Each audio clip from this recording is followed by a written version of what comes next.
नमस्कार. श्री स्वामी समर्थ सर्वांना. आज आपण बनवणार आहोत साबुदाण्याची खिचडी.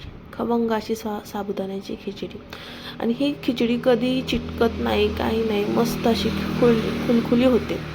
सर्वात प्रथम आपण एका कढईमध्ये शेंगदाणे भाजून घेणार आहोत. शेंगदाणे भाजून कढईत शेंगदाणे टाकल्यानंतर बटाटा कापणार आहोत. बटाटा असा मी दाखवल्याप्रमाणे पातळ फोडी झाल्या पाहिजेत. मस्त असा एक मीडियम साईजचा बटाटा घ्यायचा आहे.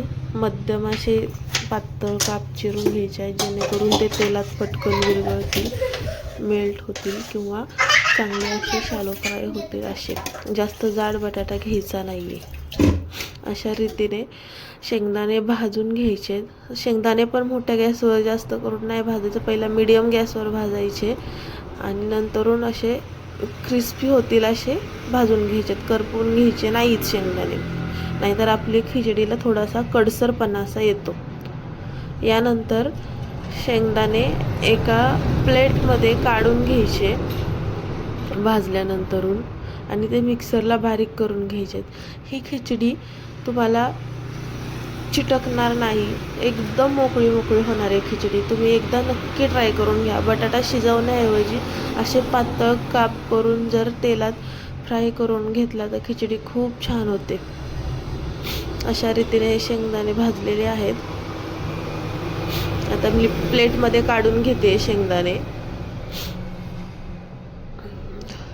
आता कढईमध्ये आपल्याला 2 चमचे तेल टाकायचं आहे.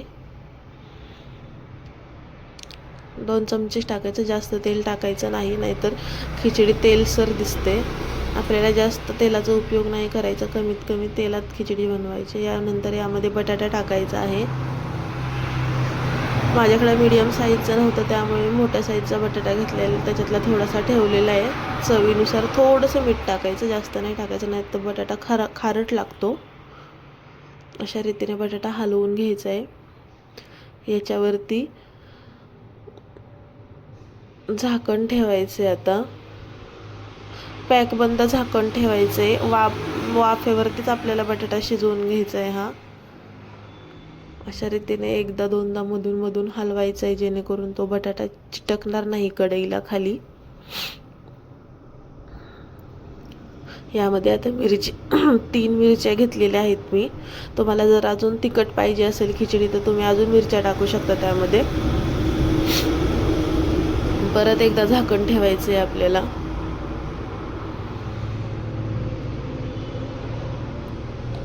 उपवासा दिवशी किंवा असंच मुलांना खायचं असेल तर नक्की ट्राय करा तुम्ही. अशा पद्धतीने खिचडी खूप झटपट होते. एक 10 ते 15 मिनिटात ही खिचडी बनून जाते. आता बटाटा पहा शिजलेला आहे हा, कच्चा बिलकुल पण नाही. उलटण्याने थोडंसं तोडून बघायचा.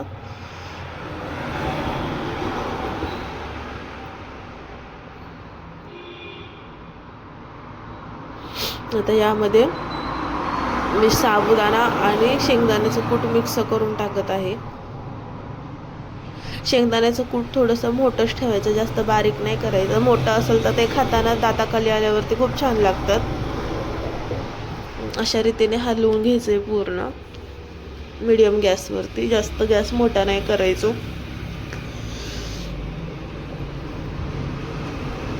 यावरती झाकण ठेवून द्यायचं आहे. आता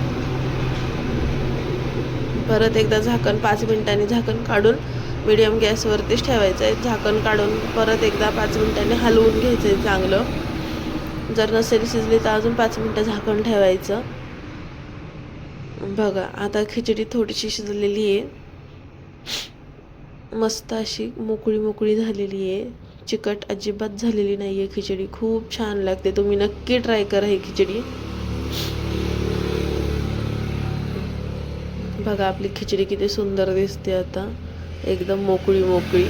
लहान मुलांना तर खूप आवडते ही खिचडी, खूप म्हणजे खूप.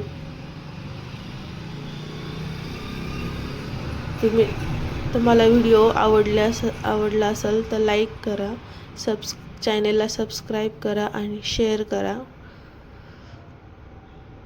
पाहू शकता तुम्ही खिचडी. अशा पद्धतीने एकदा खिचडी करून पहा, खूप सुंदर लागते, खूप छान लागते, खूप चविष्ट.